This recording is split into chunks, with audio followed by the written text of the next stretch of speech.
As elites grow decadent, they become more and more alienated from the culture that produced them, and to which they owe their prosperity. As empires near their end, they turn more and more hostile towards their own original core people, what historian Arnold Toynbee called the internal proletariat. Think Appalachians in the US. But it isn't only the elite, the political class, that grows disdainful. It's also people who identify with the elite. Political activist Barbara Ehrenreich wrote that in her research and experience of the labor market, quote, there was a real difference between people who worked essentially telling other people what to do and people who do the work that other people tell them to do. It becomes a difference between manual and mental labor, but it carries with it a lot of weight. I see it all the time. Contempt for especially white working class people among leftists of college backgrounds, end quote. And she herself was on the left. Barbara and her husband John coined the term professional managerial class, or PMC, in the 1970s to describe these folks and their dislike of native born workers in the US, but the same dynamic plays out elsewhere. Elite hostility against a core demographic makes some sense. There may be a cost associated with that population's living standards compared to foreign labor willing to work for less. Writing in the 1st century, Plutarch provides a historical example of this preference for foreign over native labor by the economic elite. Quote, the rich drove out the poor and held most of the land. Then the poor who had been ejected from their land no longer showed themselves eager for military service and neglected the bringing up of children. There are modern parallels here with the military recruitment crisis and low birth rates in the First World. Now this led to, quote, gangs of foreign slaves by whose aid the rich cultivated their estates, from which they had driven away the free citizens. And the chapter deals with the conquest of Spain, from which slaves could be drawn, for example. Plutarch then gets into how one Tiberius Gracchus tried to solve things. He was assassinated, but in any case, these processes can be reversed and have been reversed in the past. Now, the point of that passage is obviously not to demonize the foreigner. Both Roman poor and foreign slave, Arnold Toynbee's internal and external proletariat, are in a bad spot.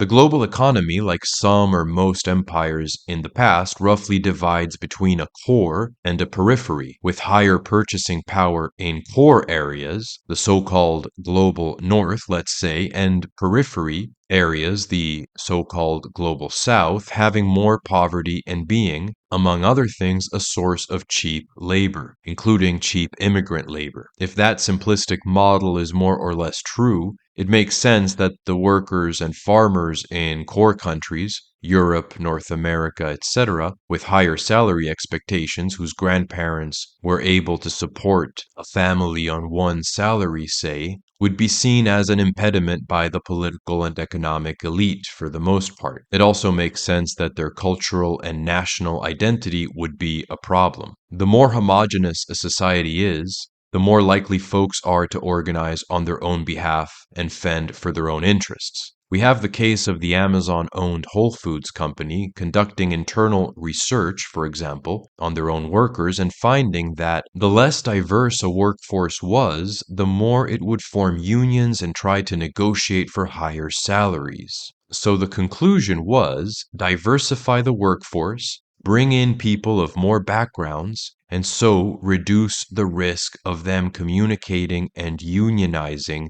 and turning into a headache for management. I've made a video about that in the past. As its ambition and technological abilities increase, a political class may also feel that it does not need inherited communities and traditional institutions like the family, church, etc., to manage people. It may see identities and values like national identity or religious values outside of its power structure as rivals to that structure. And it's this kind of sentiment that also manifests in folks who feel they are winners in that structure, the PMCs.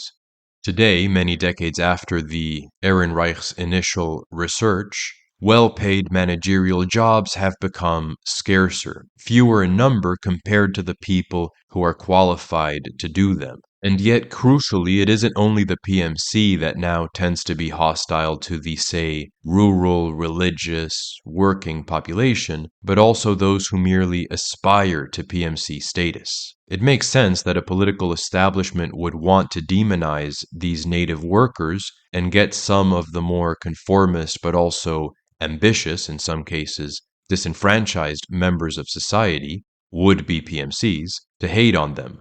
The political power structure benefits from having people take out their frustration at the degrading material conditions around them and at their own thwarted ambitions on each other, and specifically on folks likely to rebel. The kinds of people that made up the trucker protests in Canada, farmer protests in Europe, etc. Turning people, in other words, into enforcers of the political establishment whose policies actually hurt them as well. There's a few mean-spirited terms now for people who become enforcers of the status quo, of dominant discourse, of the political class. The unpaid HR department of society at large, we could say, policing speech and propping up official narratives. We can think of the quote bug man obsessed with mainstream cultural products, the so-called non-player character, NPC, so named on account of his submission to whatever is being trumped up by the media at a given moment, the so-called fail son, etc. Again, mean, but they do make a point. I would argue that in practice, these terms generally apply to aspiring members of the professional managerial class. Beginning with Generation X, but more so with millennials and now Zoomers,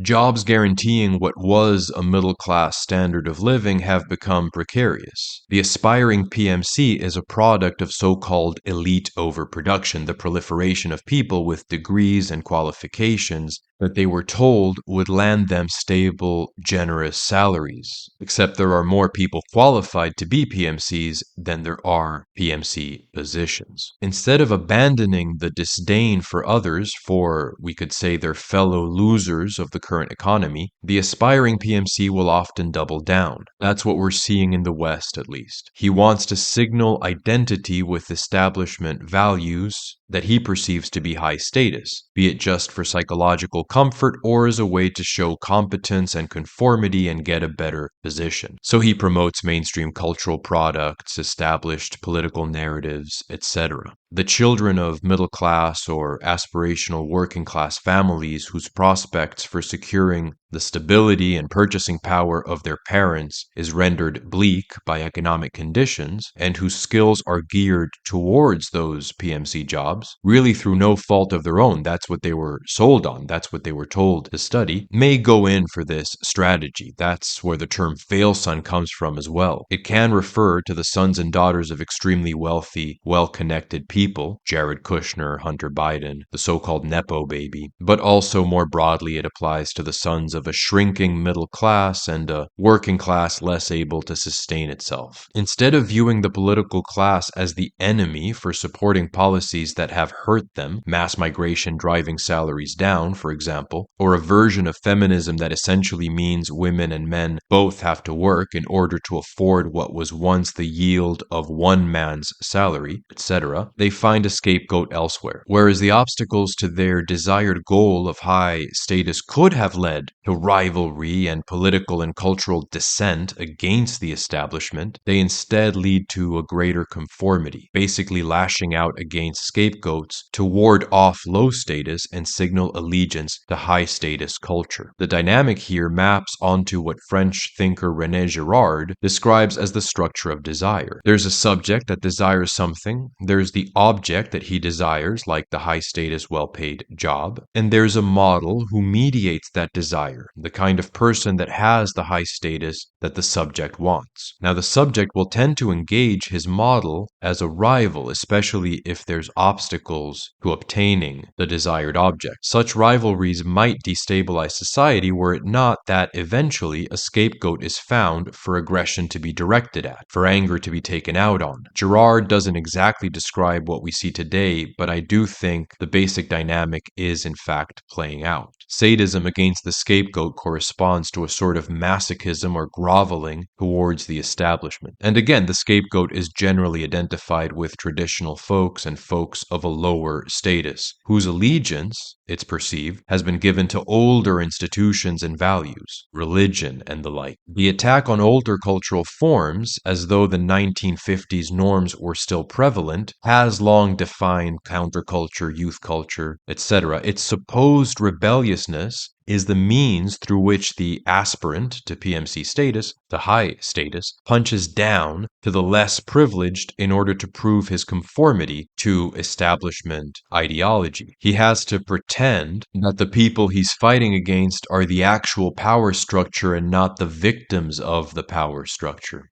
And in a way, this precisely proves his managerial competence, his ability to police discourse. And at bare minimum, it provides an escape valve for his frustration. If Toynbee's internal proletariat tends to identify with the nation, including its pre-imperial past, the political class increasingly is interested in global supply chains and economies of scale, and the nation is a bit of an archaic relic to it. Today we have an obvious example of elite hatred towards internal proletariats receiving sanction by mainstream culture in terms like redneck, white trash, inbred hick, etc., all of which are racial insults to some degree. In fact, you'd think they'd be quite politically incorrect, but they are more or less accepted. The scapegoat here is pretty clear. Of course, that's not the only demographic that gets dehumanized or demonized, but the disdain for that group is quite clear, and it is claimed that that group, no matter how poor, how disenfranchised, has a certain inherent structural privilege, and so can be attacked on that basis. We can think of this as the culture of the modern political left, but all of this also applies to the establishment right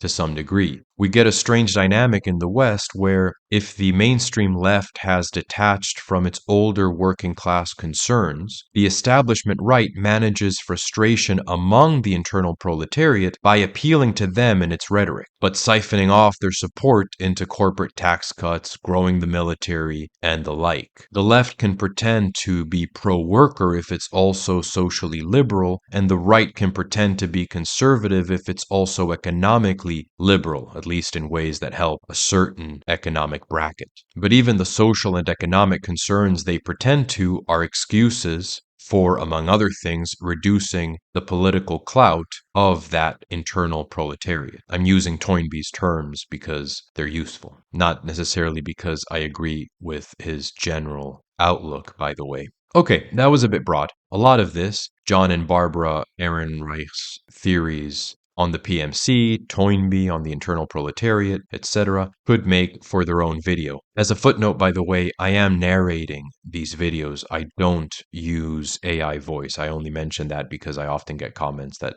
say I'm using AI. Anyway, thank you very much for watching. I hope that was interesting, and subscribe if you would like to. Until next time.